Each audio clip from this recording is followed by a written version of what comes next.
1절에서 16절 말씀을 중심으로 제7계명 우리에게 주신 하나님의 부부 생활에 관한 교훈을 묵상하도록 하겠습니다. 구약 성경 말라기 2장 10절로 16절 말씀 한 절씩 교독하여서 말씀 읽겠습니다. 우리는 한 아버지를 가지지 아니하였느냐? 한 하나님께서 지으신 바가 아니냐? 어찌하여 우리 각 사람이 자기 형제에게 거짓을 행하여 우리 조상들의 언약을 욕되게 하느냐?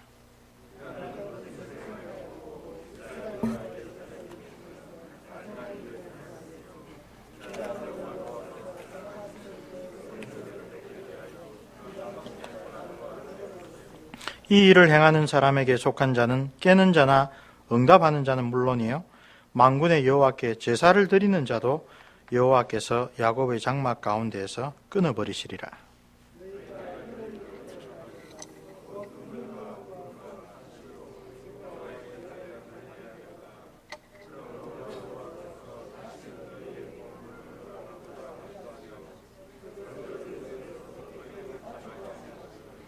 너희는 이르기를 어찌 됨이니까 하는도다. 이는 너와 내가 어려서 맞이한 아내 사이에 여호와께서 정인이 되시기 때문이라. 그는 내 짝이요 너와 서약한 아내로 돼 네가 그에게 거짓을 행하였도다.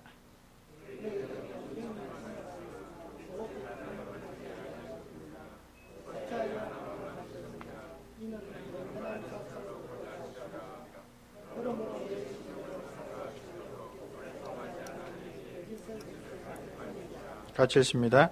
이스라엘의 하나님 여호와가 이르노니 나는 이혼하는 것과 옷으로 학대를 가리는 자를 미워하노라. 만군의 여호와의 말이니라. 그러므로 너희 심령을 삼가 지켜 거짓을 행하지 말지니라. 아멘. 말라기 선지자의 예언은 1장 1절에 아주 강력한 말씀으로 시작합니다. 여호와께서 말라기 그 이름의 뜻인즉 나의 사자라. 하나님의 메신저입니다. 말라기를 통하여 이스라엘에게 말씀하신 무엇입니까? 경고라. 구약성경의 마지막 책은 경고의 책입니다. 무엇에 관한 경고입니까? 여호와께서 이르시되 내가 너희를 사랑하였노라 하는데 이스라엘 백성이 뭐라고 대꾸합니까? 주님께서 언제 우리를 어떻게 사랑하셨습니까? 아주 불만에 찬 목소리로 하나님의 사랑을 반박하고 있습니다. 왜 그렇습니까? 우리가 말라기에 기록되어 있는 여러 가지 이야기들을 볼 때에 이 말라기 선지자를 통하여 주신 하나님의 경고의 말씀은 아마 느헤미야 총독이 다시 페르시아로 돌아간 동안에 혹은 그가 다시 페르시아 왕의 허락을 받아서 두 번째 총독으로 돌아온 그 기간이 쓰여진 글이라고 보여집니다. 우리 한번 잘 생각할 수 있습니다. 586년에 기원전 586년에 남쪽 유다가 결국 멸망하고 말았습니다. 하나님의 언약을 저버리고 살았기 때문에 하나님이 길이 참으셨지만 하나님께서도 분명히 가지고 있는 기준이 있지요. 히스기야 왕의 아들 므낫세 시절에 드디어 기준을 넘어섰다고 우리 전에 한번 말씀드렸습니다. 어떤 기준이었습니까?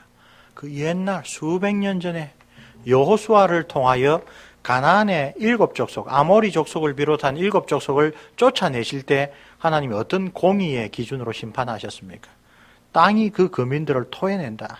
이들은 하나님 앞에서 아무리 하나님을 알지 못하는 이방 백성이라고 하더라도 이렇게 하나님 보시기에 악을 행하고 살아서는 안 된다. 많은 고고학적 증거로 아주 두드러지게 나타나죠.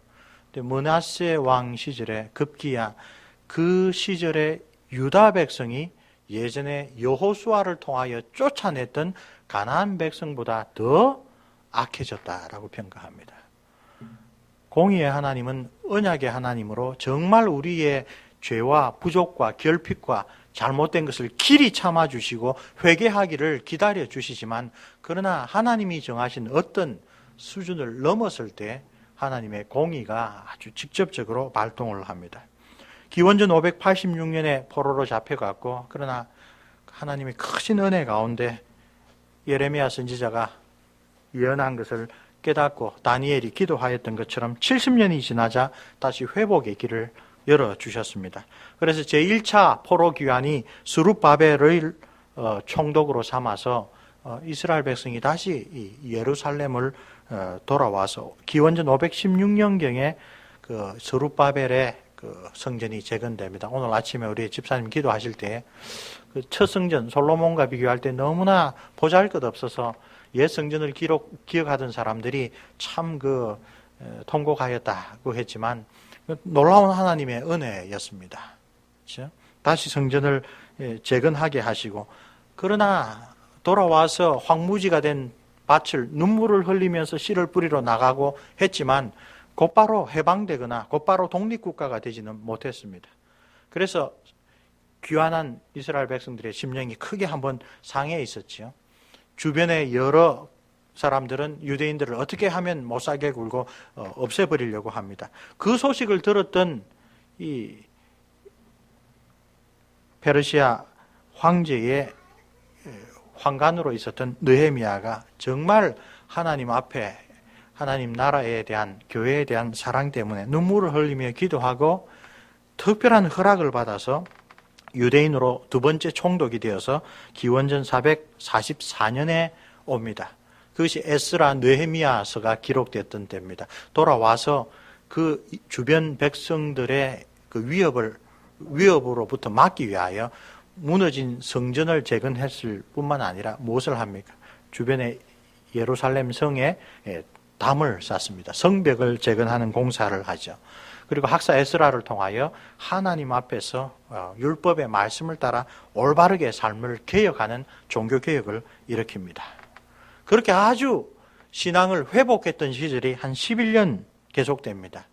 본래 떠나올 때에 너무 오래 있지 말아라, 자기를 사랑하는 이 신하를 보내면서도 오래 있지 말도록 했기 때문에 11년을 한계로 하여서 다시 기원전 433년에 느헤미야는 이 페르시아로 귀환하게 됩니다. 그 다음에 또 곧장 교회 타락이 옵니다. 귀환한 이 백성들이 하나님의 말씀을 따라 살아가는 그 삶을 잊어버리고 자기의 형편이 곧 나아지지 않으니까 하나님이 너를 사랑하였다. 하나님 우리를 사랑한다면 왜 우리가 계속 이 꼴로 살아야 됩니까?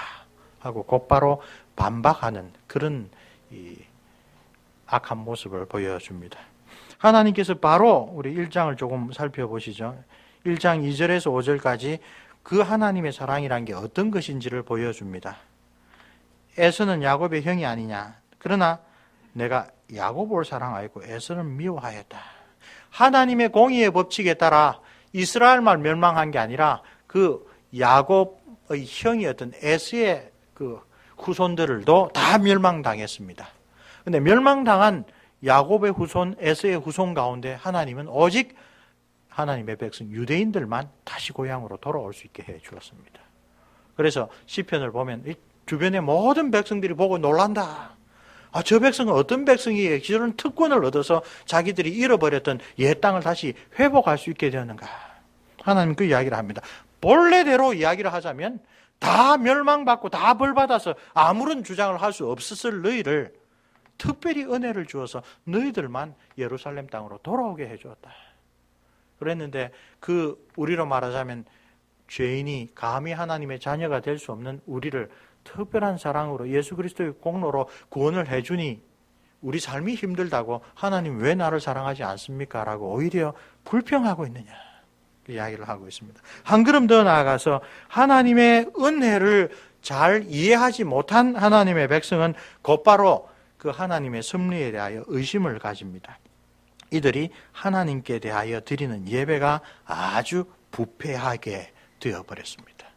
그렇죠? 10절 말씀, 1장 10절 말씀 같이 한번 읽어보겠습니다. 만군의 여호와가 이르노라 너희가 내 제단 위에 헛되이 불사르지 못하게 하기 위하여 너희 중에 성전문을 닫을 자가 있었으면 좋겠도다. 내가 너희를 기뻐하지 아니하며 너희가 손으로 드리는 것을 받지도 아니하리라. 그리고 11절부터는 오히려 너희가 아니라 이방인들이 장차 나에게 온전한 재물을 가지고 와서 예배드릴 거라. 하나님의 그 축복의 촛대를 옮기시겠다라는 그런 경고의 말씀까지 하고 있습니다. 직접적으로는 무엇입니까? 13절 보겠습니다. 12절, 13절 같이 있습니다. 그러나 너희는 말하기를 여호와의 식탁은 더러워졌고 그 위에 있는 과일 곧 먹을 것은 경멸이 여길 것이라 하여 내 이름을 더럽히는도다. 만군의 여호와가 이르노라. 너희가 또 말하기를 이 일이 얼마나 번거로운고 하며 고슴치고 훔친 물건과 저는 것, 병든 것을 가져왔느니라. 너희가 이같이 복물을 가져오니 내가 그것을 너희 손에서 받겠느냐? 이는 여호와의 말씀이니라. 하나님이 우리를 축복하지 않는다라는 부당한 불평 가운데 있다 보니까 평소에 드리는 예배가 다 변질되었습니다. 정말 마음속에 감사하는 마음, 정말 구원의 은혜를 인식하는 그런 마음이 있었으면 남에게서 훔친 것, 또 죽여도 아깝지 않은 것들, 이런 걸 가지고 와서 예배드릴 그런 생각을 하지 못하겠지요. 근데 감히 그들은 하나님 앞에 제대로 된 예배를 드리지 않으면서도 계속하여 이야기를 하고 불평합니다. 우리 2장 17절도 한번 같이 읽어보겠습니다. 우리 아까 읽었죠? 2장 17절 말씀. 너희가 말로 여호와를 괴롭게 하고도 이르기를 우리가 어떻게 여호와를 괴롭혀 드렸나이까 하는도다. 이는 너희가 말하기를 모든 악을 행하는 자는 여호와의 눈에 좋게 보이며 그에게 기쁨이 된다 하며 또 말하기를 정의의 하나님이 어디 계시냐. 주위를 둘러보니까 하나님 믿지 않는 이방인들이 더 잘 산다. 교회 안에서도 그 이방인들과 같이 세속적으로 살아가고 하나님의 율법을 잘 지키지 않는 사람들이 오히려 이 세상에서 더 잘 나간다. 그리고는 하나님이 살아계신다면 이런 일이 없을 거야. 하나님은 정말 정의롭게 공의롭게 언약을 지키며 살아가는 사람에게 정말 복 주실까? 안 그렇던 것 같다. 이 시절에 이스라엘 백성들의 심령이 대단히 상하였고 하나님에 대한 믿음이 크게 훼손되어 있다는 것을 보게 됩니다. 자기들은 잘 믿는데 왜 하나님 나에게 축복을 안 해주시냐. 정작 자기의 사자를 통하여 하나님이 경고하시는 말씀을 보면 이들이 받은 은혜도 은혜로 깨닫고 여기지 못할 뿐만 아니라 그런 악한 마음에서 하나님께 드린 예배가 아주 잘못되어 있고 하나님에 대한 신뢰가 무너져 있다는 것을 곧 보여줍니다. 그런 가운데 하나님께서 이 말라기서 전체를 보면 2장 17절까지가 2장 16절까지가 이스라엘 백성들의 그 하나님에 대한 원망과 극에 대한 하나님의 아주 준엄한 꾸지람을 이야기를 하고 있는데요. 그 마지막 부분에 오늘 우리가 함께 읽은 부분을 보면 아주 특별한 악을 이야기를 하고 있습니다. 11절에 유다는 그 짓을 행하였고 이스라엘과 예루살렘 중에서는 가증한 일을 행하였으며 유다는 여호와께서 사랑하시는 그 성결을 욕되게 하여 이방신의 딸과 결혼하였다. 불신결혼을 이야기를 합니다. 그리고 난 다음에 그 불신결혼이 직접적으로 가져다 준 악한 결과를 13절에 너희가 이런 일도 하나니 곧 눈물과 울음과 탄식으로 여호와의 제단을 가리게 하는도다. 누가 하나님의 성전에 나와서 하나님의 제단 앞에서 눈물과 울음과 탄식으로 그 제단을 가립니까? 부당하게 이혼당한 이스라엘의 딸들이 와서 하나님 앞에 억울함을 호소하는 이야기입니다. 그렇죠? 14절에 곧 나오죠. 너와 네가 어려서 맞이한 아내 사이에 하나님 여호와께서 정인이 되시는데 하나님 여호와 앞에서 평생 나에게 주신 반려라고 받아들여 놓고는 온갖 세상적인 동기로 온갖 불경건한 이유로 억지로 이혼시켜 놓고 모세의 그 율법을 오용해서 이혼시켜 놓고는 그 억울하게 이혼당한 사람들이 하나님 앞에 나와서 이렇게 눈물과 탄식으로 기도하고 있다. 그 당시 타락한 이스라엘 백성이 하나님에 대한 태도뿐만 아니라 당연히 이웃에 대한 태도, 그 가운데 가장 소중히 여겨야 될 자기의 반려에 대하여 아주 악한 행위를 저지르고 있다는 것을 말라기 선지자를 통하여 아주 지적하고 계십니다.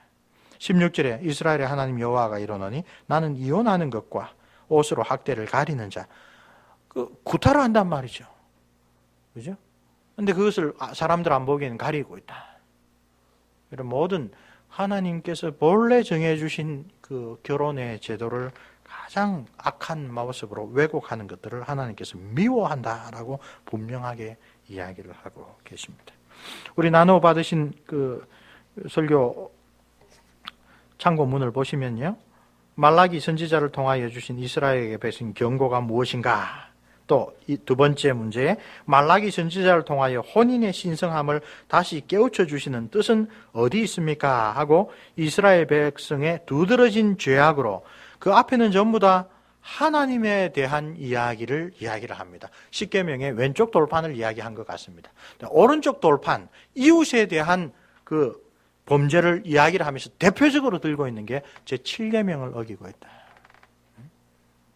그것을 이야기를 하고 있습니다. 하나님의 전능하심 그리고 혼인의 신성함을 하나님이 뭐라고 이야기를 하시면, 하나님은 영이 충만하였으나 능력이 차고 넘치는 분이지만 오직 한 사람을 만들었다. 아담과 하와를 만들었다. 이렇게 한 부부를 통하여 시작하신 목적은 그로 말미암아 경건한 자손을 얻고자 하신 것이다.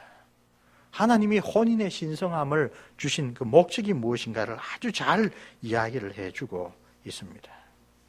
그런데 이런 크신 하나님의 뜻을 이스라엘 백성들은 어떻게 오해하고 곡해하고 그렇게 바꾸어 나왔습니까?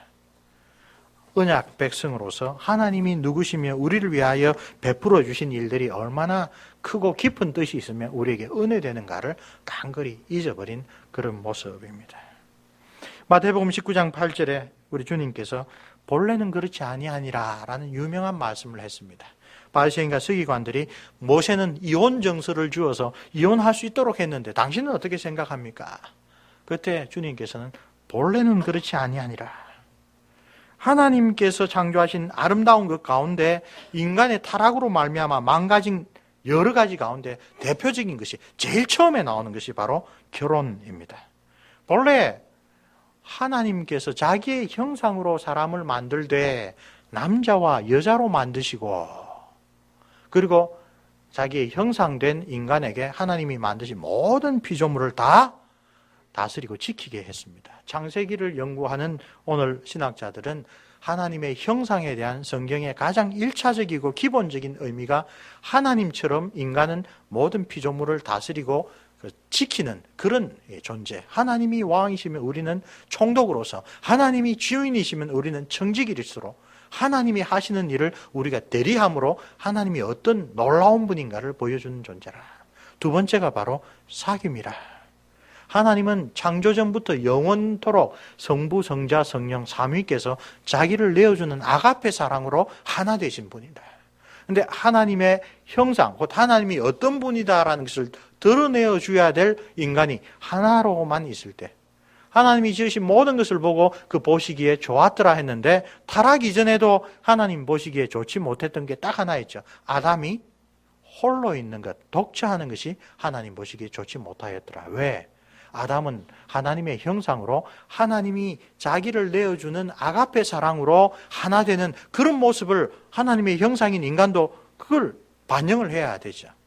그래서 모든 동물들을 지나가게 하여 이름을 짓게 해주는 하나님처럼 다스리는 일을 하게 하시고, 곧 나를 돕는 배필이 있어야 되겠구나, 모든 하나님이 창조하신 것은 서로 돕는 암수가 있구나 깨닫게 하셔서 부부가 하나 되는 것이 하나님의 창조의 완성이었습니다.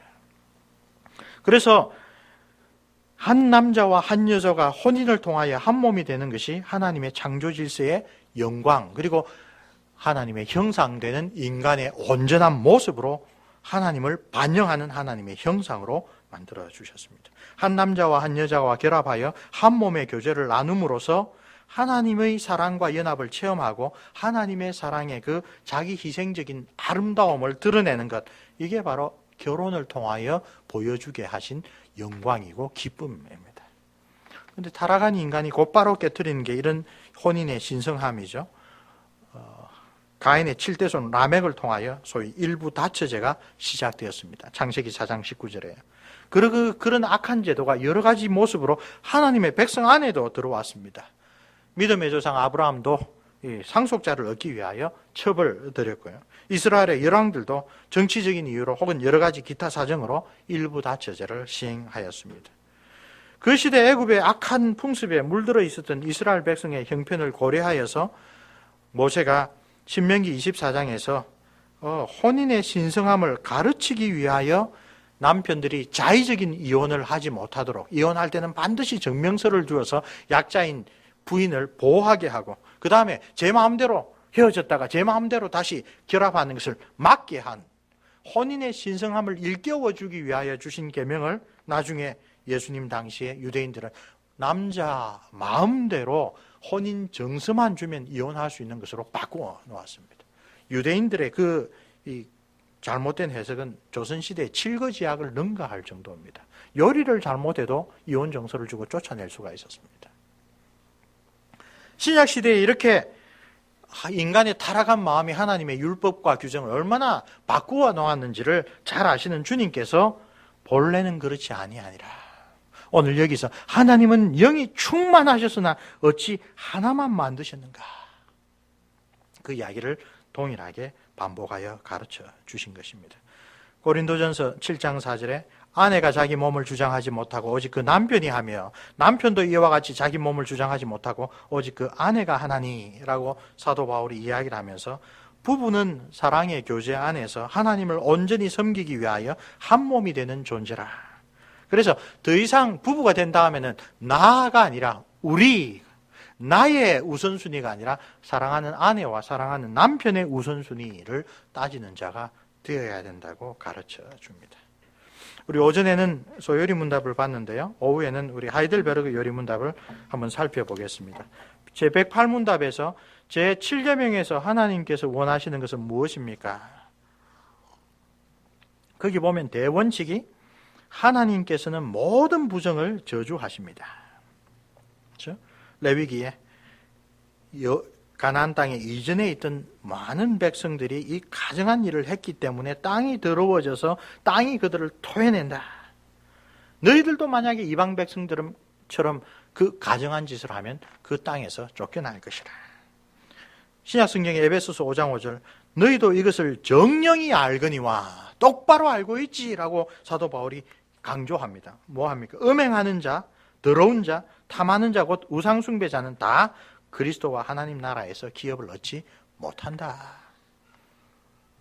아주 분명하게 경고하고 계십니다. 히브리서 13장 4절에 모든 사람은 혼인을 귀히 여기고 침소를 더럽히지 않게 하라. 음행하는 자들과 간음하는 자들을 하나님이 심판하시리라.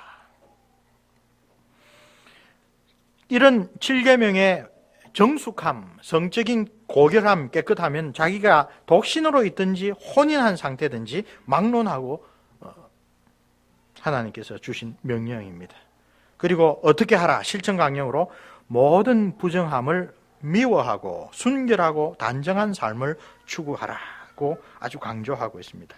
데살로니가전서 4장 3절에서 5절 하나님의 뜻은 이것이니 너희의 거룩함이라. 곧 음란을 버리고 각각 거룩함과 존귀함으로 자기 안에 취할 줄을 알고 하나님을 모르는 이방인과 같이 세욕을 쫓지 말고, 그렇게 아주 강력하게 경고하고 계십니다. 고린도전서 6장 18절 음행을 피하라. 사람이 범하는 죄마다 몸 밖에 있거니와 음행하는 자는 자기 몸에게 죄를 범하니라. 너희 몸은 너희가 하나님께로부터 받은 바 너희 가운데 계신 성령의 전인 줄 알지 못하느냐. 너희는 너희 것이 아니라 값으로 산 것이 되었으니 그런즉 너희 몸으로 하나님께 영광을 돌리라.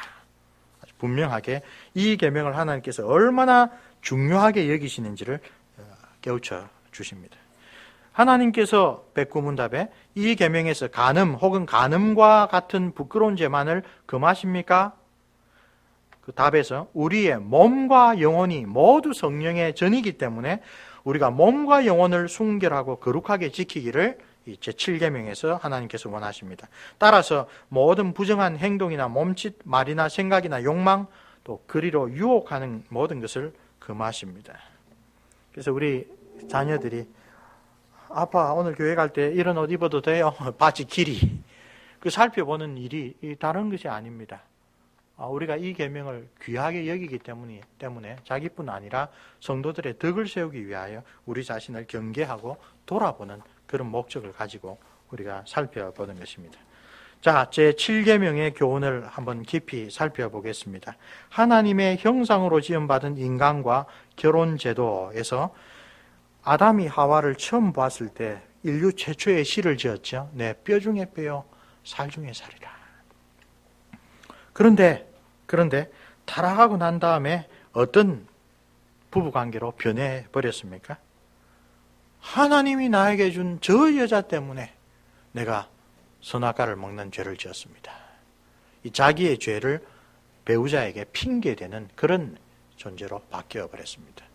하와에게 주신 그 타락한 부부관계의 아주 본질이 뭐로 나와 있습니까?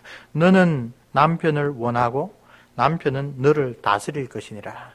전에 한번 소개해드렸죠. 히브리어 단어에 원한다라는 말, 그리고 이 문장 구조가 4장 7절에 가인이 하나님께서 자기의 제사를 받아주시지 않자 회개하기는커녕 네가 선을 행하면 어찌 낯을 들지 못하겠느냐. 제사를 받아주지 않으므로 회개하라고 하셨는데 오히려 시기와 질투로 가득 차서 자기 동생을 죽이려고 하는 그 마음이 있습니다. 하나님이 아주 강경하게 경고하시죠. 죄가 너를 원하나 너는 죄를 다스릴지니라. 똑같은 원한다는 단어, 똑같은 문장 구조로 이야기를 합니다. 선을 행하지 않으면 죄가 문 앞에 엎드리냐. 맹수 같은 죄가 사람이 나오면 덮치기 위하여 웅크리고 있으니 너는 정말 위험한 상태에 있으니 너는 죄를 다스리라. 이때 원한다는 말은 잡아먹는다, 좌지우지한다라는 뜻입니다. 타락한 부부관계는 아내가 자기 마음대로 남편을 좌지우지하고 하고 남편은 말로는 못당하니까 힘으로 아내를 징치하는 그런 깨어진 부부관계를 여기 창세기 3장 12절 16절에서 이야기를 하고 계시는 것입니다. 이것이 타락한 인간관계의 가장 하나님이 주신 가장 아름다운 교제가 얼마나 잘못된 것으로 변질되었는가를 잘 보여주고 있습니다. 그러나 예수 그리스도로 말미암아 구속받은 그리스도인은 본래 하나님이 정하신 부부관계를 회복해야 되고 회복할 수 있는 존재라. 사도 바울이 에베소서에서 뭐라고 이야기를 합니까? 부부관계의 전형을 보여주신 것이 바로 예수 그리스도와 그의 신부인 교회 사이의 관계라. 예수 그리스도는 교회를 사랑하사 자기의 목숨을 아끼지 않고 주셨고 그 그리스도의 사랑을 알므로 신부된 교회는 그리스도께 마음으로부터 순종한다. 깨어진 인간관계를 완전히 되돌려서 본래 하나님께서 지으신 그런 창조의 아름다움을 표현하는 부부관계를 그리스도인들은 보여야 한다고 이야기를 하고 있습니다. 그 관계에서, 이 회복된 관계에서 핵심적인 덕목이 서로를 향한 희생적인 사랑과 섬김입니다. 그래서 그 서로를 향한 아가페적인 자기 희생적인 사랑을 통하여 그 부부는 무엇을 이룹니까? 거룩한 하나님의 백성으로 자라갑니다. 그것이 본래 결혼을 우리에게 주신 목적입니다. 우리는 교회에 나와서 하나님의 말씀을 들으면서 사실 제일 먼저 돌아봐야 할 게 이 부부관계입니다. 명색이 목사지만 남 앞에서 이야기는 잘해도 자기 아내를, 자기 자녀들을 대하는 데 있어서 하나님의 거룩함을 계속 회복하지 못한다면 우리는 가장 기본적인 것에서부터 실패하고 있는 것입니다. 자녀들은 엄마 아빠가 어떻게 서로를 위하여 희생적으로 사랑하고 섬기는가를 보고 하나님의 사랑과 섬김을 깨닫도록 합니다. 우리가 5계명을 통하여 그걸 배웠죠. 부모를 주신 것이 너무나 감사하다. 만약에 하나님께서 부모를 주지 않으면 하나 만들어서라도 우리에게는 부모가 있어야 된다. 루트 선생님이 그렇게 열설적으로 이야기한 게 부모의 신앙적인 모범을 통하여 부모를 통하여 주시는 사랑을 통하여 우리 자녀가 하나님을 바르게 알게 된다. 그러니까 부부관계가 바르게 서는 것이 자녀에게 얼마나 큰 영향을 미치는지 우리가 알 수가 있습니다. 오늘 제가 우리 교회 홈페이지에 그 종교개혁에 관한 글을 올리다 보니까 우리 집사님 한 분이 개혁주의 핵심책을 잘 읽고 요약을 해서 올리셨더라고요. 그리고 이제 사랑하는 아내에게 이것을 좀 읽어보라. 그 사랑하는 아내께서는 여보 나에게 왜 그래요? 이렇게 이제 재미있게 답을 쓰셨는데 본래 남자는 좀 그래 멍청하게 사랑을 합니다. 여자가 정말로, 아내가 정말로 좋아하는 것을 주는 것이 아니라 남자든 때때로 정말 필요하다고 생각하는 것을 줍니다. 근데 우리에게 정말 있어야 될 사랑이 바로 그거죠. 하나님의 말씀을 배우고 희생적인 사랑이 무언가를 깨달으면 서로 사랑하고 실천할 줄을 알아야 합니다. 그 실천하는 것을 우리가 아주 귀하게 여기고 서로 민망하게 부끄럽게 여겨서는 안 되죠. 우리 가정이 말씀을 따라 바르게 세워지지 않으면, 부부관계가 하나님의 말씀에 따라 바르게 세워지지 않으면 우리 자녀들을 하나님의 교양과 훈계로 가르치는 것은 참으로 난망한 일입니다. 잘하신 겁니다, 송 집사님.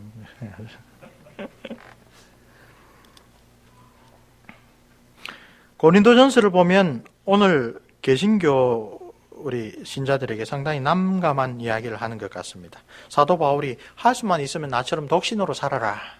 그러나 음욕이 부릴 듯하여 참지 못할 것 같으면 결혼해라. 이 결혼이 마치 아주 안 좋은 것 같은, 그래서 천주교에서 말하듯이 정말 하나님 앞에 헌신하는 것은 독신 생활이고 결혼 생활은 독신보다는 조금 떨어지는 생활이다 라고 하는 것을 뒷받침하는 듯한 그런 이야기를 합니다. 그러나 고린도전서 7장 1절에서 17절 말씀을 잘 읽어보면 바울이 말하는 결혼의 중요한 동기 가운데 하나가 2절, 5절, 9절 계속하여 나온 게 음행을 피하라. 만약에 절제하지 못한다면 시험에 빠지지 않도록 오히려 하나님이 허락해 주신 그런 합법적인 그런 결혼이라는 방도, 그런 은사를 취하라고 이야기를 합니다. 결혼을 하는 것이냐 하지 않는 것이냐, 독신으로 사느냐 결혼 생활을 선택하느냐, 거기에 있어서 사도 바울이 가장 강조하는 것은 너희의 거룩함이라. 결혼하지 않는 사람, 독신으로 지내는 사람도 하나님 앞에 거룩해야 됩니다. 나 독신으로 지내면서 자기의 성적인 거룩함을 지키지 못한 사람은 빨리 하나님께 기도하여 결혼함으로 하나님께서 우리에게 요구하시는 거룩함을 지키라라고 하는 것입니다. 아주 사도 바울이 여기서 이야기를 하는 것은 결코 결혼 생활이 독신 생활보다 열등한 그런 것으로 이야기를 하지 않고 은사로 이야기를 합니다. 그가 독신의 은사를 받았느냐? 아무나 다 받는 것이 아니라고 우리 주님 이야기하셨습니다. 사람마다 다 감당할 것이 아니라 하늘로부터 고자된 사람, 하늘로부터 독신으로 살아도 죄짓지 않고 칠계명을 어기지 않고 오히려 헌신할 수 있는 그런 사람이 있다. 그런 사람은 독신으로 살아도 된다. 그러나 그런 은사를 받지 못한 사람은 반드시 결혼을 하여서 그 죄 가운데 빠져들지 않는 것이 옳다라고 이야기를 하고 있습니다. 여기에 우리 8점에 잘 나와 있죠. 결혼 생활은 결코 독신 생활보다 열등한 것이 아닙니다. 둘 다 은사로서 어떤 이에게는 이것을, 다른 이에게는 저것을 주십니다. 금욕의 은사가 없는 자들은 반드시 결혼해야 된다라고 하는 게 7계명을 우리가 잘 받드는 그런 뜻입니다. 하나님께서 주신 은사대로 따르는 것이 올바른 신앙 자세입니다. 그래서 결혼과 관련하여 우리 자녀들을 바라보면서 항상 세 가지 근본적인 질문을 던져야 됩니다. 첫째는 결혼할 것인가 말 것인가. 여기에 대한 대답은, 성경의 대답은 은사를 따라 해라. 내가 동신의 은사를 받지 못했으면 하나님께 기도함으로 결혼할 수 있도록 구해야 합니다. 그러나 독신으로 지내면서 내 삶을 오히려 다른 어떤 일에 얽매이지 아니하고 온전히 하나님께 드릴 수 있는 사람은 하나님 주신 축복으로 알고 그렇게 살아도 좋습니다. 결혼은 강제사항이 아닙니다. 나에게 독신의 은사가 있다면 그걸 지키면서 하나님께 더 헌신할 수 있는 길이 열려 있습니다. 두 번째로, 결혼을 해야 되겠다. 나는 하나님께서 결혼을 원하신다라고 생각하면 누구와 결혼할 것인가가 두 번째 큰 질문입니다. 여기 두 가지 큰 지침이 있습니다. 하나는 올바르게입니다. 올바르게라고 했을 때는 성경이 이야기하는 결혼의 원칙, 오늘 여기도 나오죠. 하나님과의 언약을 어기고 성결을 욕되게 하여 이방신의 딸과 결혼하였다. 믿음 안에서 결혼해야 합니다. 이제 예전에는 농담 같지만 우리나라도 현실이 된 게 하나님이 정하신 대로 남자가 여자와 결혼해야 합니다. 여자와 남자가 결혼해야 됩니다. 남자가 남자와 여자와 결혼하는 그 동성결혼은 소수자의 권리 문제가 아니라 하나님이 가정이 여기시는 죄악이라 하고 분명히 이야기를 합니다. 이 올바르게라고 하는 원칙은 성경이 가르치는 그런 하나님의 법도와 언약을 따라 남자와 여자가 믿음 안에서 결혼하는 것. 그런 다음에 그런 조건이 충족된다면 나머지 우리가 막 따지는 조건들은 성경이 말하는 조건이 아닙니다. 우리가 기도하면서 어떻게 하면 하나님께서 결혼을 통하여 이루시려고 하는 이 인간의 풍성한 모습과 하나님께 영광 돌리는 거룩한 삶을 잘 살아갈 수 있겠는가? 그러기 위하여 저분이, 저 형제가, 저 자매가 나에게 맞는가? 그것은 기도 가운데 말씀의 인도를 받아갈 일입니다. 그것이 두 번째 원칙, prayerfully, 기도를 풍성하게 기도하면서 누가 하나님 기뻐하시는 배필입니까를 찾아가야 합니다. 이 rightfully라고 하는 것은 우리가 어겨서는 안 될 하나님의 요구사항입니다. 그런데 그 다음에는 하나님께서 구체적으로 우리를 인도해 주시는 손길을 구하는 기도로 찾아야 합니다. 성경이 제일 많이 이야기하는 것은 세 번째 질문입니다. 누구와 결혼을 할까? 결혼을 할까 말까? 이 이야기는 성경에 그다지 많지 않습니다. 제일 많은 것은 일단 결혼한 사람이 어떻게 살아가야 할까? 오늘 본문 말라기에서도 결혼한 사람이 어떻게 하나님 앞에 온전하게 살아가야 할까를 가장 중요하게 이야기를 하고 있습니다. 그런 점에서 에베소서 5장, 베드로전서 3장 같은 데서 아주 분명하게 강조하는 것이 무엇입니까? 하나님께서 본래 예수 그리스도와 교회를 통하여 우리에게 주신 그 결혼의 참된 뜻을 바르게 우리가 이해하고 살아야 한다라고 하는 것이 아주 중요한 교훈입니다. 오늘 시간 관계상 우리 에베소서 이야기 일일이 다 이제 살펴보지는 못하지만 아주 핵심적으로 남편이 아내를 어떻게 대하여야 올바른가, 에베소서는 그 올바른 태도를 가르치죠. 베드로전서 3장은 불신 남편의 구원을 가능하게 해줄 수 있는 게 믿는 아내의 정숙한 삶이라. 그리스도인의 올바른 율법적인 삶과 희생적인 그 사랑을 통하여서 그 사랑하는 배우자의 영혼을 구할 수도 있다. 우리 초대교회에서 이게 얼마나 아름다운 열매를 많이 맺었는지 우리 생각할 수 있습니다. 그와 함께 천주교에서 강조하는데 요즘에 우리 한국에서도 이 법원을 통하여서 하나 이야기된 게 있죠. 결혼제도 안에서도 간음을 저지를 수 있나? 이거는 바람 피운다는 이야기가 아닙니다. 부부간의 관계 안에서 이야기를 합니다.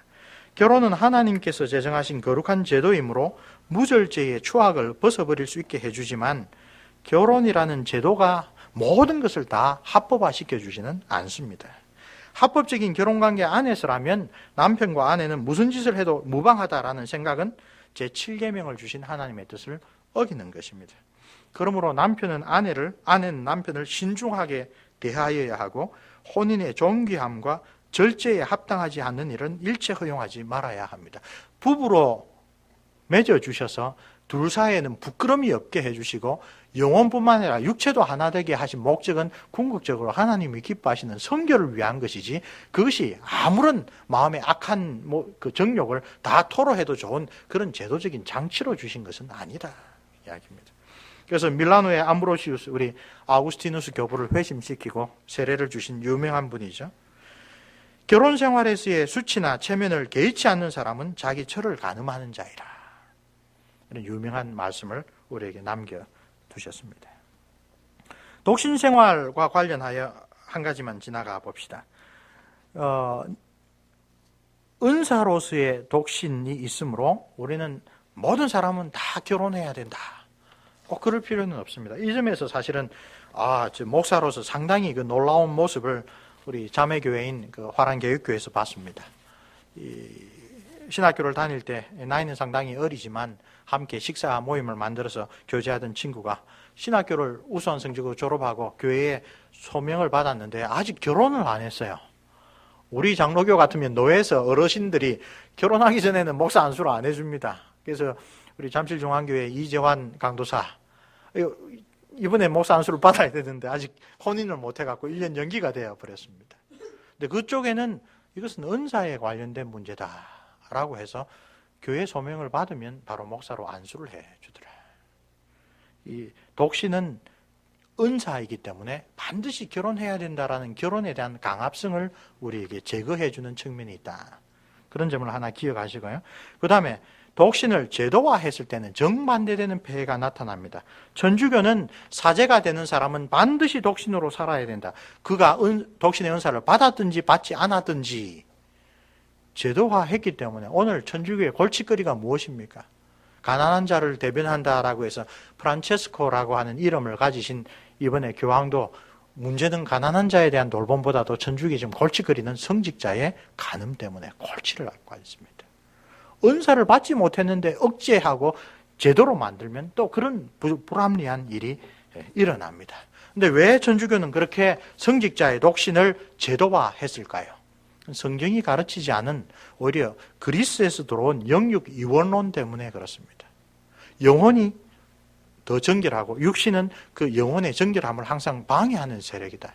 따라서 육신의 욕구를 죽이고 억제하고 금욕하는 것이 더 나은 것이다. 아주 윤리가 영육 이원론으로 굳어졌습니다. 그 연장성산에 성모 마리아에 대한 왜곡된 이야기가 나오는 거죠. 성모 마리아께서는 예수님을 출산한 다음에도 처녀로 계셨다. 성경에 나와 있는 예수님의 동생들은 전부 다 사촌 동생이다. 그렇게 성경을 왜곡해 가면서까지 이야기를 하는 것이 교회 안에 들어온 거룩하게 독신으로 지내는 것이 하나님 앞에 훨씬 더 거룩하다라는 그런 비성경적인 사고방식 때문에. 그래서 성모 마리아는 태어날 때 예수님을 수태하기 위하여 원죄가 이미 사라졌고 평생 독신으로 살았기 때문에 자범죄도 없고 죽을 이유가 없죠. 8월 15일 날 성천하셨다. 8월 15일이 성모께서 산채로 천국에 성천하신 기념일로 만들어 놓았습니다. 천주교의 잘못된 생각은 어디에서 나왔느냐? 육체는 악하고 따라서 결혼이라고 하는 그 제도도 죄 때문에 어쩔 수 없이 준 것이지라도 하는 성경의 가르침을 거꾸로 이해하는 그런 것입니다. 근데 그런 금욕주의가 교회 역사에서 오랫동안 붙어 있었습니다. 그걸 완전히 없애버린 것이 우리 종교개혁교회의 청교도들입니다. 청교도 설교자들은 이런 천주교의 견해를 아주 대놓고 비판했습니다. 성이라고 하는 것, 부부관계라고 하는 것, 결혼이라고 하는 것이 안 좋다라고 하는 것은 오히려 마귀적인 발상이라. 윌리엄 구치 선생은 결혼을 금하는 것은 귀신의 가르침으로밖에 볼 수 없다. 왜냐하면 하나님의 말씀에 반하는 가르침이기 때문이다. 리처드 시브스 박사는 그토록 고결한 결혼을 그렇게 얕잡아 평가하게 만든 자는 다름 아닌 마귀라. 토마스 게이테크 목사는 혼내 정사, 결혼 안에서 부부가 서로 육체적인 교제를 나누는 것은 사도의 말씀이다. 이것은 더러움하고 아무런 상관이 없다. 그러나 사단의 영은 이 사람들, 아니 하나님의 뜻을 바르게 깨닫지 못하는 이 짐승들의 말을 빌려 이렇게 계속 말한다. 결혼은 주잡한 것이라. 천주교가 주장하는 그런 독신제도는 성경이 말하는 것이 아니라 오히려 하나님의 가르침을 뒤집어 놓는 것이다 라고 이야기를 합니다. 천주교의 교리는 결혼보다 독신 생활이 더 월등하다. 그러나 청교도들은 독신 생활보다 훨씬 더 우수한 것이 하나님이 인생에게 주신 최초의 제도이자 하나님의 형상으로 하나님이 사랑 안에서 서로 내어주는 하나됨으로써 하나님을 드러내는 그 결혼 제도야말로 가장 월등한 상태다. 이야기를 해 줍니다. 천주교 신학자들은 그래서 결혼은 에덴 동산에서 했지만 애는 에덴 동산 밖에서 낳지 않았느냐 이렇게 이야기를 하는데 청교도 설교자들은 무슨 말이냐? 하나님께서 에덴 동산에서 결혼을 제도를 주시면서 생육하고 번성하라고 이야기를 하셨다. 잘못된 영육 이원론을 가지고 성경의 가르침을 왜곡해서는 안 된다. 그래서 그들 덕분에 오늘 우리 개신교에서 이런 잘못된 영육 이원론을 깨끗이 버리고 참 믿음 안에서 결혼하여 예수 그리스도와 교회 사이에 보여주는 자기 희생적인 사랑과 순종으로 하나님이 기뻐하시는 거룩한 백성이 되고 거룩한 자녀를 양육하는 것.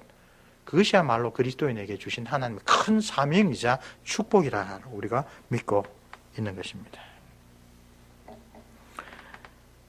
자, 7계명과 관련해서는 그리스도인의 거룩한 삶과 성윤리라는 부분에서 오늘 우리 사회가 얼마나 이 계명과 반대되는 방향으로 치닫고 있는지를 살피지 않을 수 없습니다.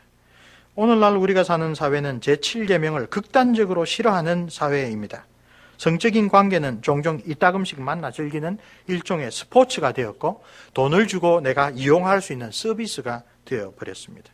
그리고 사람들은 불법적인 형태의 성관계를 가장 좋아합니다. 이 7계명이 얼마나 타락한 인간의 본질을 건드리고 있는가. 바로 그것 때문에 하나님께서 이 계명을 통하여 자기 백성을 거룩한 백성으로 바꾸어 가시려고 하는가. 오늘 미국의 현실에 대한 이 평가를 보면 우리가 노골적으로 알 수가 있습니다. 한국 사회도 크게 그 형편이 다르지 않습니다. 우리 전통적인 유교 윤리 규범이 급속하게 힘을 잃으면서 우리 사회는 이 성적인 측면에서 지나칠 정도로 지금 이 방종 현상이 나타납니다. 우리 자녀들을 옛날에 우리가 자랄 때 같은 식으로 그냥 이 문제에 대해서 가르치지 않고 이 문제에 대하여 기도하지 않고 내버려 둘 수가 없는 사회입니다. 한국의 그리스도인들 오늘 이 점에서 7계명이 우리에게 가르치는 아주 깊은 몸과 뿐만 아니라 마음의 정결함에 대하여 아주 중요하게 생각하고 자녀들에게 가르쳐야 될 필요가 있습니다. 첫째로 7계명은 하나님의 거룩하심을 해치는 중대한 범죄라는 것을 성경을 통하여 바르게 가르쳐야 됩니다. 신구약 성경은 곳곳에서 하나님이 간음에 대하여 엄중하게 경고하신다는 것을 잘 가르쳐야 합니다. 레위기 20장 10절에 간음한 자는 사형에 처하라. 시편 51편 4절 다윗이 회개하면서 내가 주의 목전에서 주께만 범죄하였다.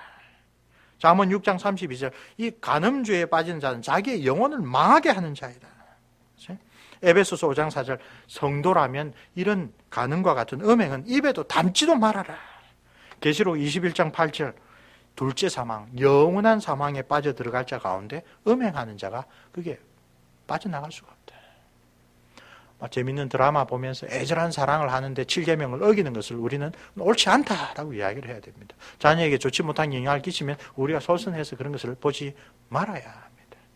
오히려 온전한 가정, 온전한 그 부부의 사랑을 통하여 하나님께서 들어서시는 귀한 것들을 많이 보여줘야 합니다. 우리가 오전에 평균 미국의 자녀들이 얼마나 많은 살인을 텔레비전 영화를 통하여 보는가 마찬가지입니다. 간음도 우리 자녀들이 무방비로 노출되어 있습니다. 우리 부모들이 솔선수범해야 될 뿐만 아니라 신경을 써서 자녀들을 바르게 가르쳐야 할 그런 내용입니다. 우리 청교도들은 특별히 대요리문답을 통하여 이 무엇을 경계해야 되는가를 세세하게 이야기를 하셨습니다. 아마 17세기 영국이 그러했죠. 청교도 운동이 일어나고 난 다음에 한 세대 만에 영국은 그 이전과 그 이후가 완전히 뒤바뀐 사회가 되었습니다.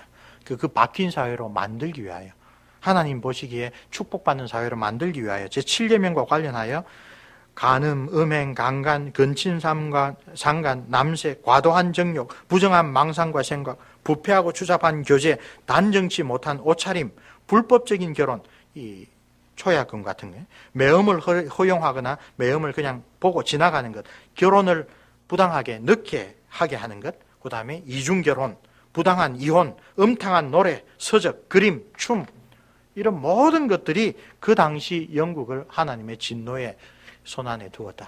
그래서 대요리문답에서 일일이 하나씩 언급하면서 그리스도인들은 이 모든 것을 주의하고 물리쳐야 한다.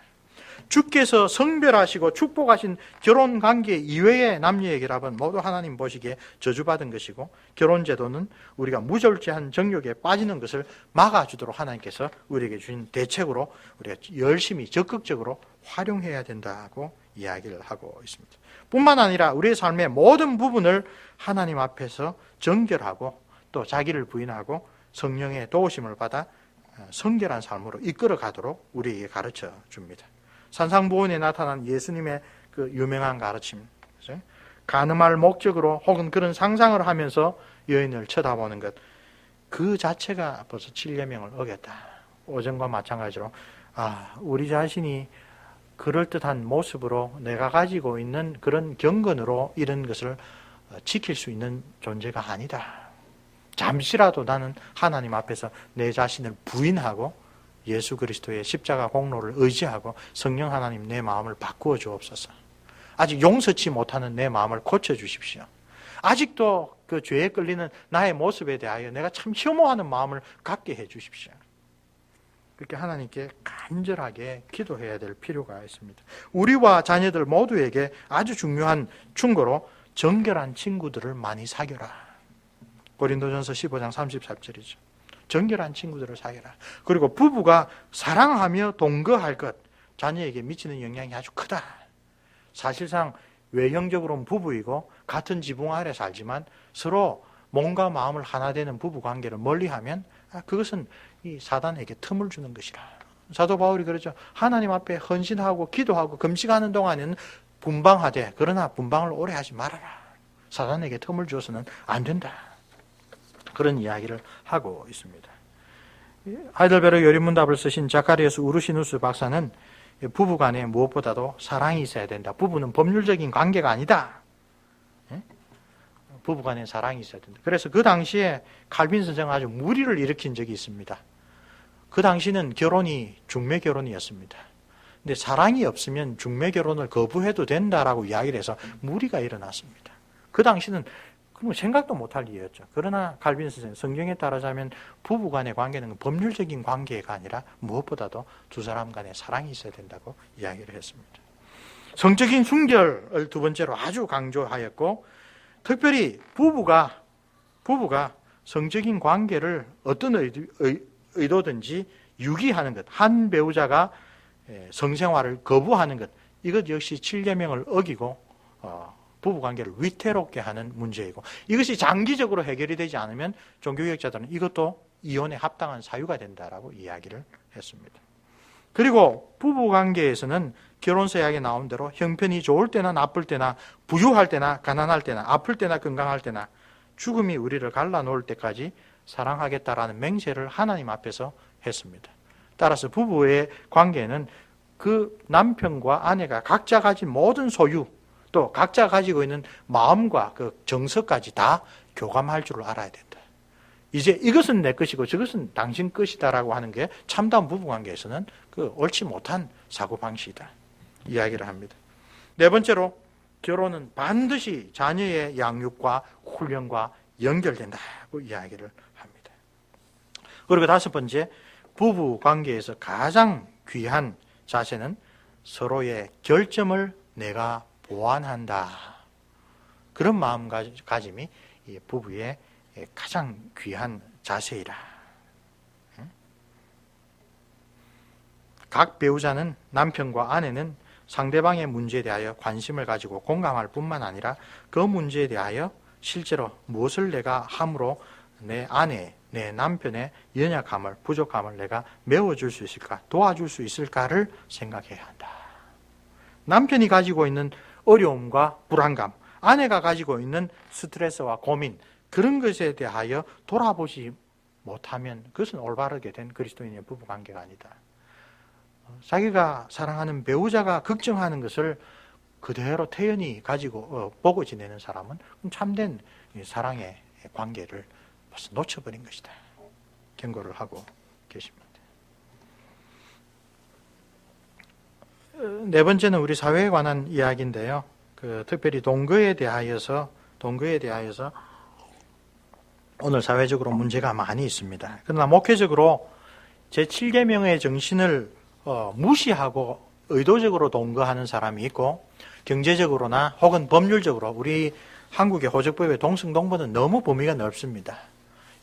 그런 경우로 부득이하게 동거하는 사람, 합법적인 결혼관계가 아닌 사람이 있을 수 있는데 그런 부분은 신중하게 구별을 해야 됩니다.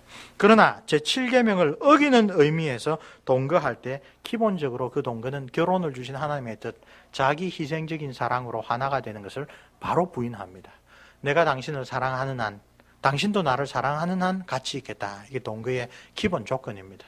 그래서 한쪽은 계속 사랑을 하지만 다른 한쪽이 마음을 변심하면 언제든지 헤어져 주는 게 조건입니다.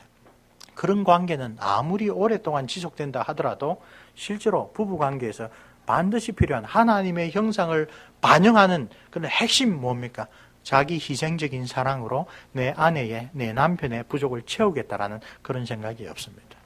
그러므로 그런 형태의 동거는 교회가 결코 용납해서는 안 되고요. 그런 형태의 동거를 하고 있는 만약에 교인이 있다면 목회적으로 적극적으로 돌아보고 참된 사랑이 뭔가를 바르게 가르쳐서 깨우쳐야 합니다.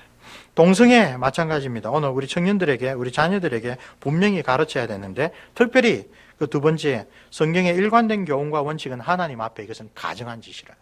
하나님이 이것을 사형으로 다스리라고 했다. 하나님의 창조 원리를 역시 마찬가지지만 인본주의적인 정신으로 내가 좋으면 됐다. 하나님의 말씀 그런 거 모르겠다. 내가 좋으면 됐다. 그걸 소수의 인권이라고 아무리 포장을 해도 성경의 가르침 아주 분명하다. 자녀들을 위한 7계명 교육에 봅시다. 올바른 접근 방법, 우리 청교도 정신이 극단화되어서 우리 자녀들이 성적인 정체성을 많이 가지게 되는 사춘기 때에 모든 그런 성과 관련된 일을 금기시하고 그런 체험을 아주 나쁜 방향으로 몰아가는 것은 좋지 못하다라고 우리 신앙의 선배들이 벌써 언급을 하고 있습니다. 청년들에게, 우리 청소년들에게, 자녀들에게 오히려 그런 육체적인 변화와 관련된 여러 가지 고민과 반응들에 접했을 때에 하나님께서 우리에게 원하시는 참 거룩한 삶이란 게 뭔가라고 하는 그런 관점에서 가르쳐야지 죄의식을 심겨주거나 죄의식을 정복하는 방식으로 그렇게 대해서는 안 됩니다. 하나님이 우리의 몸에 주신 것들을 우리가 죄악시해서는 안 됩니다. 부모의 아주 지혜로운, 우리가 자라났을 때 받았던 그런 좀 부정적인 접근 방식이 아니라 아예 긍정적인 접근 방식으로 하나님께서 우리에게 겪게 하시는 일들을 잘 설명하고 소개하고 어떻게 하면 하나님 기뻐하시는 삶을 향하여 갈 수 있을까를 오히려 적극적으로 이해하면 좋습니다. 그 대표적인 구절이 로마서 12장 1절이죠. 하나님의 모든 자비하심으로 권고하는 겁니다. 너희 몸을 삶 전체를 하나님이 기뻐하시는 거룩한 산제사로 드리라. 구체적인 지침 가운데 호기심, 자기 과신을 경계하는 것은 우리 십계명 전체의 교훈입니다. 우리 하이델베르크 교리문답 5번에 처음에 우리의 죄와 비참함을 가르쳐주면서 사랑의 이중계명을 딱 이야기를 하죠. 오문답에서 뭐라고 합니까? 당신은 하나님과 이웃을 사랑할 수 있습니까? 아닙니다. 나는 본성적으로 하나님과 이웃을 미워하는 성향을 가지고 있습니다. 소요일 문답, 82문답, 10계명을 다 해설해 내주고 당신은 10계명을 완벽히 지킬 수 있습니까? 아니요. 그리스도인이 되고 난 다음에도 우리는 결코 우리 스스로의 힘으로는 이 세상에서 10계명을 완벽하게 지킬 수 없습니다. 우리는 항상 부족한 죄인으로 있다는 것을 깨닫고 결코 어떤 문제에 있어서 자기 과신을 해서는 안 된다. 우리 자신뿐만 아니라 우리 자녀들에 대해서도 우리가 그런 신중한 사고방식을 갖고 있어야 된다. 구체적인 두 번째 지침으로는 고린도전서 15장 33절에 악한 친구는 선한 행실을 더럽힌다. 누구와 사귀느냐, 우리 자녀들이 무엇에 제일 관심 가지고 있느냐, 무엇을 즐겨보느냐, 그런 것들이 바로 이 계명과 관련한 거룩한 삶에 직접적인 영향을 미칩니다. 부모가 여러 가지 지혜로운 방식으로 우리 자녀들의 그 사귀는 바가 누구냐, 사람뿐 아니라 즐기는 바가 누구냐를 잘 주시하고 좋은 곳으로 인도해 주는 것이 필요합니다. 근본적으로 하나님께서 항상 살아계시고 우리가 이런 계명을 얼마나 마음 깊이 새겨서 주시하시는가. 하나님이 보고 계신다. 하나님은 자기와 맺은 언약을 중요시하고 신실하게 지키는 자에게는 축복하신다. 이게 오늘 우리 본문에서 말라기 시절의 백성들은 우리가 하나님 앞에 잘 믿어봐야 소용없어. 하나님은 안 계셔. 하나님은 오히려 안 믿고 불신자들처럼 마음대로 사는 사람이 더 잘 살게 하셔라고 불평불만하는 자들에 대한 가장 근본적인 구절합니다. 하나님은 항상 지켜보신다. 하나님은 항상 우리가 얼마나 온전한 마음으로 하나님 앞에 나오며 하나님과 맺은 언약을 지키는지를 주시하고 계신다. 그 이야기를 우리와 우리 자녀들이 항상 기억해야 할 것입니다. 우리가 살아가는 시대가 참으로 험악합니다. 우리 십계명을 묵상하면서 과연 이런 내용들을 안다고 해서 우리가 지킬 수 있는가? 이런 내용을 안다고 해서 우리의 마음을 끌고 우리가 연약할 때, 연약한 시간에, 연약한 그런 어떤 환경에서 반복하여 저지르는 이 7계명을 어기는 죄악들을 우리가 이겨낼 수 있는가? 우리가 영적으로 깨지 않으면 그 시간에도 하나님 나를 지켜보신다라고 우리가 정신을 차리지 않으면 참 우리가 어렵고 힘든 일입니다. 주님의 은혜가 얼마나 필요하며 우리 스스로 우리를 구원할 수 없다는 것이 얼마나 절실한지 우리가 깨닫게 됩니다. 우리 청년들이 말씀을 열심히 들으려고 뒤에 다 서 있습니다. 잠을 안 자려고. 우리 성도들은 우리 청년들이 하나님 주신 축복 안에서 좋은 가정을 이룰 수 있도록 기도하고 또 충고하고 또 우리 성집사님 아주 좋은 모범 보여주셨는데 부부끼리 열심히 성경 공부하고 그런 복된 우리 온생명교회가 되었으면 좋겠습니다. 우리 기도하신 다음에 함께 찬양 드리도록 하겠습니다. 은혜로우신 우리 아버지 하나님, 우리를 복 주시기 위하여 내려주신 십계명의 말씀을 거울로 삼아 다시 한번 우리를 돌아봅니다. 하나님 아버지, 말씀을 묵상할 때마다 더욱더 하나님 앞에 간절해지게 도와주옵소서. 주 성령 하나님이 내 삶을 인도하시고 내 손을 잡고 이끌어 가시는 그런 섭리를 항상 사모하게 해 주시옵소서. 잠시라도 우리를 방심하게 하는 것들에 굴복하지 않도록 내 마음을 붙들어 주시옵소서. 하나님 아버지, 악한 삶에 인박혀서 말라기 시절에 이스라엘 백성처럼 하나님을 잘 믿어도 소용없다, 그런 악한 마음이 우리 가운데 있는지 하나님 돌아보게 하시고 하나님 앞에 진심으로 회개하게 해 주옵소서. 특별히 주님께서 축복으로 주신 부부관계에 참 마음으로 하나 되지 못한 것이 있다면 아버지 하나님, 우리의 삶을, 우리의 마음을, 우리의 아픈 부분을 고쳐주셔서 정말 주께서 축복으로 주신 이 결혼관계가 정말 하나님 앞에 기쁨과 감사로 넘치는 삶이 되게 하셔서 부부된 우리뿐 아니라 우리 자녀들이 하나님의 크신 은혜를 풍성히 받아 누릴 수 있도록 은혜 내려 주시옵소서. 예수 그리스도께서 우리를 위하여 살찌고 피 흘리사 목숨을 아끼지 아니하시고 아가페 사랑으로 우리를 위하여 사랑하신 것을 항상 기억하며 우리도 그 주님의 발자취를 뒤따르게 해 주시옵소서. 예수 그리스도 이름으로 기도합니다. 아멘. 우리 다 함께 일어나셔서 426장 이 죄인을 완전케 하옵시고 내 마음속에 영원히 거하소서, 우리 함께 찬양드리겠습니다.